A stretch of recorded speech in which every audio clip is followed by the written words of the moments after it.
This is it, Miami Dolphins fans, the final NFL draft preview that I have got at least scheduled prior to the 2024 NFL draft. So yes, that's what we are going to do today is predict the 2024 NFL draft. At least take our stab at predicting the 2024 NFL draft for our Miami Dolphins. We've got the 6 picks. I'm not going to predict any trades. Obviously, it would be potentially in our best interest to try to trade back, get some more picks. This is a good draft. It's a fairly deep draft.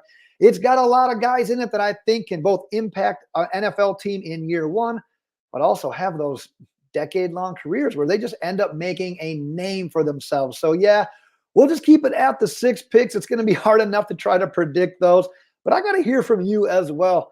Let's see if you get any right. Go ahead, drop your predictions for each of our picks in the comments below. We got a pick in the 1st, the 2nd, the 5th, 2 in the 6th, and 1 in the 7th. But before we jump in today, I got to do one last plug for the draft preview videos that we've done so far this offseason. If you haven't been able to check those out, first and foremost, thanks to everyone that has. Definitely appreciate all the subscribes, the likes, the comments. There's been some people out there that have been super loyal to each and every single one of those videos. So thank you, first and foremost. If you've missed any, go back and check. We recently did a mock draft. We've done other mock drafts. We've done mock drafts with trades. We've done positional target videos where we highlighted 5 prospects in each of those videos. We did first-round targets, second-round targets, late-round targets. We've done a ton of NFL draft coverage. So yes, thank you to every single person that's been following along. I love this time of the year. I love to be able to share it with others as well. All right, let's jump right in though. First round, pick number 21. I go into this pick saying, you know what? If there is one of these top tier offensive linemen still on the board, let's make him ours. There's a lot of guys out there that I can make a case for as well. I've really taken on to these edge rushers as well. Cough, cough.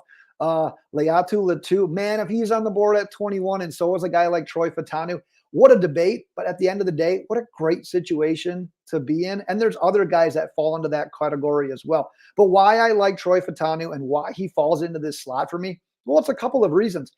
Man, we talked about the depth of this draft. Troy Fautanu, in most NFL drafts, he's way off the board by 21. This draft is not only deep, but it's super deep in just offensive linemen. Troy Fautanu was the offensive lineman or offensive tackle of the year last year in college football playing over at Washington. And that's the beauty of it all. Everyone says, you know what? Well, offensive line, 21 is a little bit too early for a guy that's going to slot in maybe at guard right away. I say good. Good. Let him jump into that competition at right guard right away. If he wins the competition and starts, fine, perfect. You got a first-round offensive lineman that's starting. Well, guess what? In year 2, 2025, Kendall Lamb's already announced this is going to be his final season.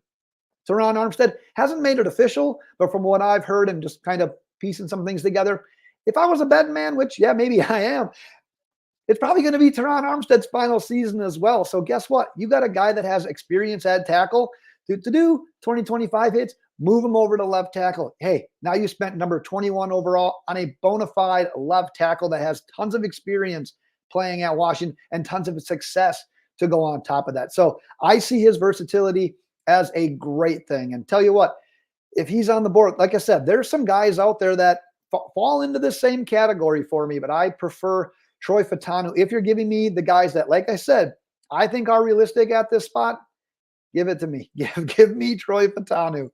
All right, let's go over to the second round, number 55 overall. We're going to go with Edgerrin Cooper, the linebacker out of Texas A&M. We've talked about him and Peyton Wilson some throughout here this offseason. Those are, at least in my opinion, linebackers 1 and 2 in this year's NFL draft. Well, I just said in one of my most recent videos that the Dolphins had Peyton Wilson slightly higher than Edgerrin Cooper. Well, I have been told more recently that they did flip-flop. The Dolphins now value Cooper a little bit higher, and yeah, it's because of the injury concerns that come around with a guy like Peyton Wilson. But I tell you what, he's probably the most athletic linebacker in this class. Sideline to sideline speed, does it all. But at the end of the day, if you can give me a lot of bit healthier prospect with very similar characteristics, Edgerrin Cooper can fly all over the place. He's a sure tackler. He literally wants to take dudes' heads off when he makes those tackles. He's not an absolute liability in coverage. Can he improve in that department? Sure. But you know what? I'll take the good with the bad. And you can make a case that Edgerrin Cooper is linebacker 1 in this year's draft. So if you get a bona fide potential starting left tackle at number 21 that can slot in potentially and start at right guard from day 1 in the first round, and then bounce back with potentially the NFL draft's best linebacker in round 2, I'd say that you're off to a pretty damn good start. Yeah, we've got David Long. I love the idea of bringing in Jordan Brooks. I think Jordan Brooks is an upgrade to a guy like Jerome Baker.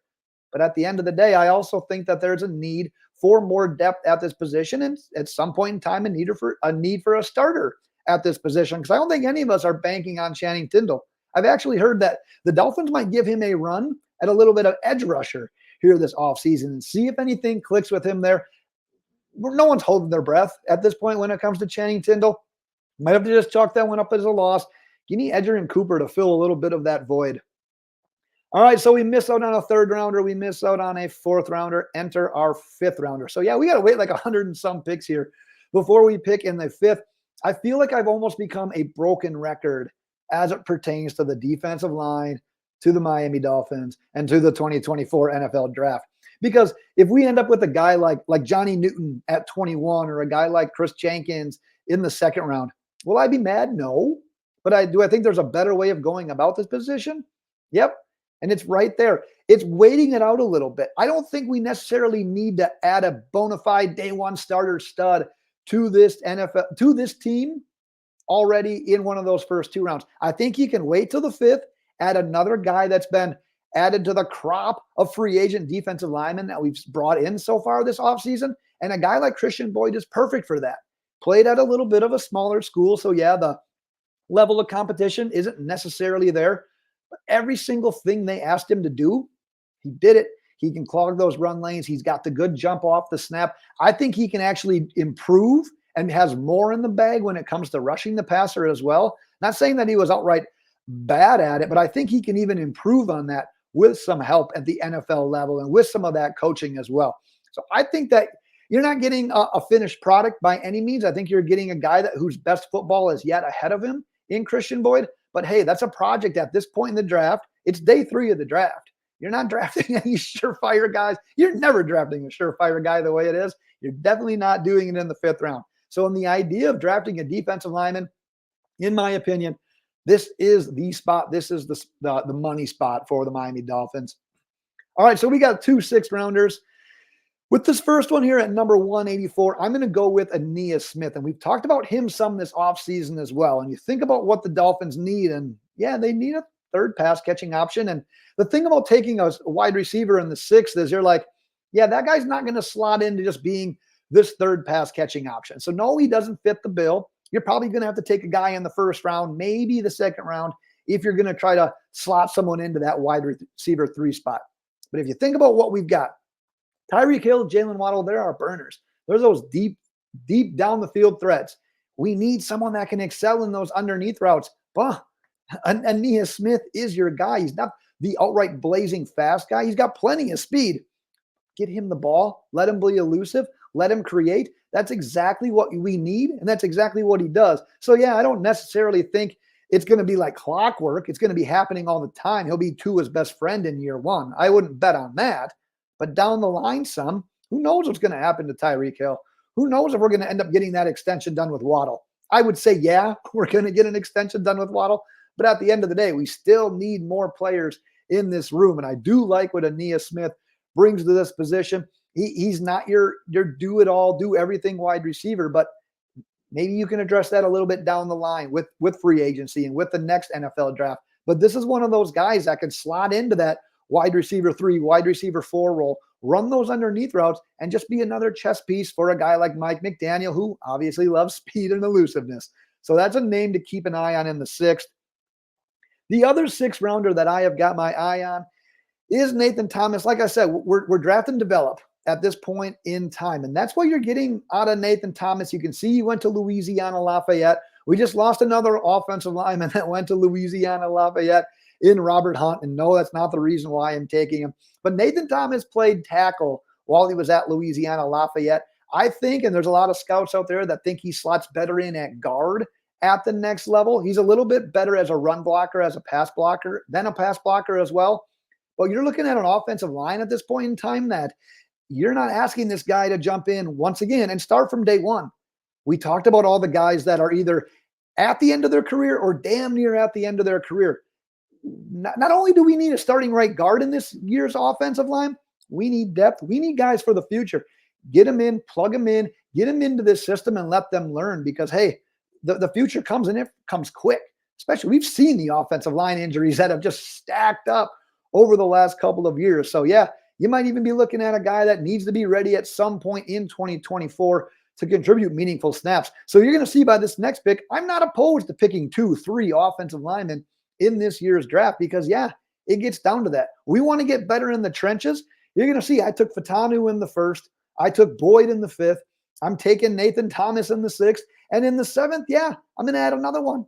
I'm going to go with Matt Lee out of Miami. Here's a guy that's an undersized center, but guess what? Miami's not unfamiliar with undersized center. Those guys that maybe aren't the best at holding up.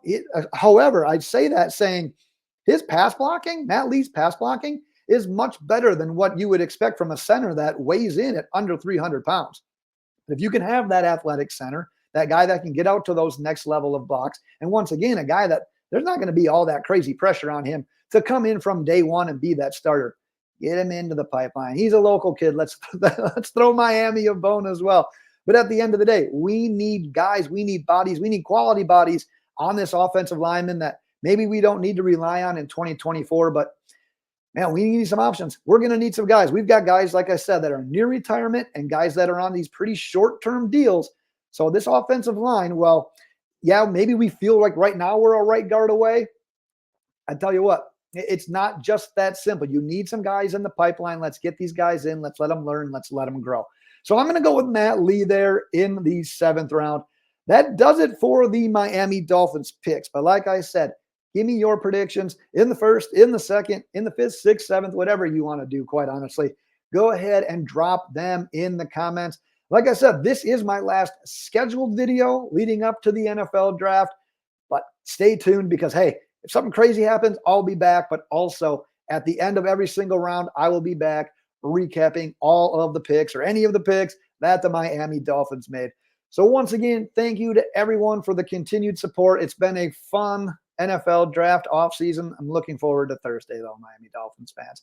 So until next time, fins up.